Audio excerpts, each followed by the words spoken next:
Hey everyone, it's Cassie Kat, and guess who's making cookies today? It's me! I'm making cookies. I'm so excited! But before I begin, there's one thing I must do.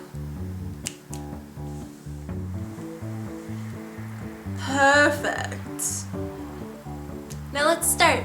So for this, you're gonna need some butter, sugar, flour, vanilla extract, salt, 1 egg, and jam, either raspberry or strawberry. Here I use strawberry because that's what I got.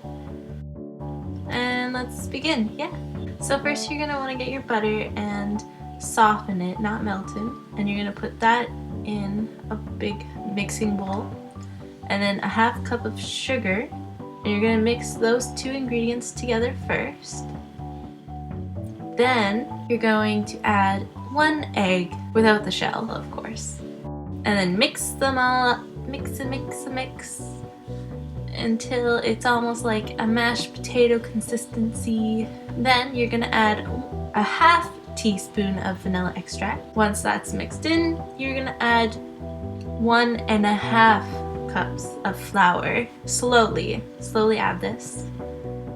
So just add in parts. You're gonna add 1/4 teaspoon of table salt. Once you have it all mixed up, you're going to get some saran wrap. I don't have any saran wrap here, so I am just using a plastic freezer bag for food, and I'm gonna put it all in there and wrap it up all nice. And then you're going to put that in your fridge for at least an hour to chill. Before you start rolling out the dough though, make sure you turn your oven to 325 degrees Fahrenheit so it preheats in time for when you want to put the cookies in. After it's been an hour, you can take it out and you're going to split it in half. So only take half of that and take 1/2 out and put the other half back in the fridge to keep it chilled. On a nice clean surface, you're going to get your roller, or however you're gonna roll it out, and put some flour down, and get flour on your roller as well so it doesn't stick. You're just going to roll out your dough till it's nice and flat.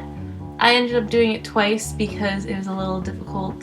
It was pretty chilled, so I ended up folding it up again after I rolled it out the first time and rolled it out a second time. But if you want to just do it one roll out and you think it's all good, then go for it. Now I don't have a circle cookie cutter, which would be best here, but if you don't either, then you can just use a cup or something that's gonna cut them a nice circle. And then just move those circle pieces all to the side and collect your excess and do the same. Roll it out again and keep getting all the circles you can. I find for half the dough I would get 12. Because we're doing the two layers on top of each other, you'll end up getting 24 circles, but it's only gonna make 12 cookies. So after all those first ones are done, you're just gonna do the exact same thing with the other half of the dough. Once you've gotten all your circles, you're gonna pair them up with another one and get a cookie sheet and put parchment paper down. And then you're just going to take the sides off and add your jam. Try to keep it all in the center because you're going to squish the sides of the two cookies together to close them. Try to make sure they're tightly closed and there's no openings because you don't want your jam coming out the sides. You want them only coming out of the vampire bite holes. I ended up having to squish the sides in more because I still wanted to keep that nice circle kind of shape. Now that they're all together and the jams are inside, you're gonna get a toothpick, or as you can see here, I'm just using a chopstick, and you're gonna make 2 holes. I like to do them kind of down a side, not right in the center, so it looks more vampire bite-ish, I guess. And you can make them pretty thick in size. but you want to make sure you only get into like the jam area and like squish around with the jam, but you don't want to go below to the bottom cookie. Just take notice of that. And yeah, they look pretty cute. And then you're gonna stick them in your oven for about 12 minutes. Keep an eye on them though.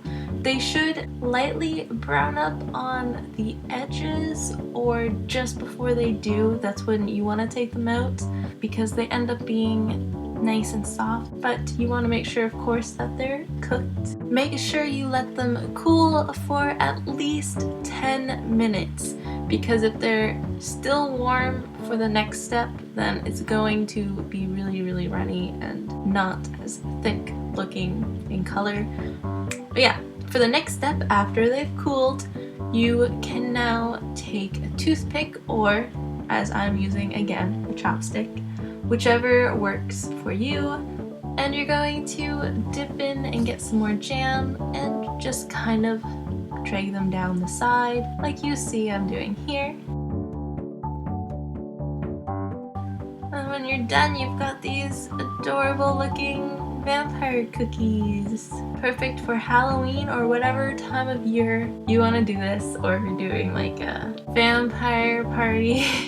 These are perfect. Or if you even want to change the idea up and you're doing like a spy movie themed party and you want like bullet holes or something, kind of like shots, I don't know.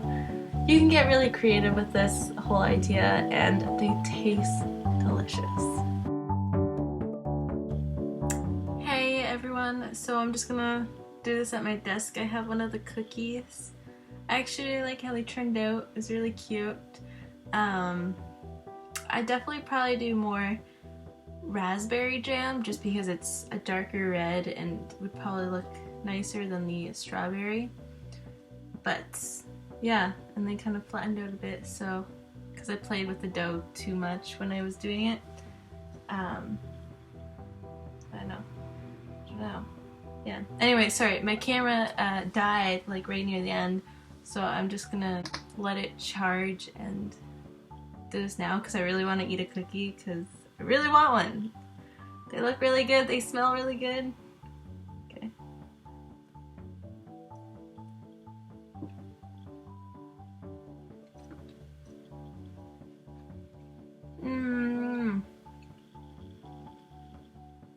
I like them. They got a thumbs up. I would definitely try this recipe. It's really good. It'd be like sugar cookie, because that's pretty much what the cookie is, and then you just have some little sweet jam inside. Little sweet jammy jam. It's really good. I like it.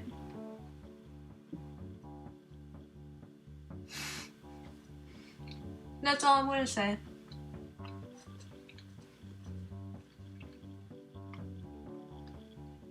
Okay, goodbye.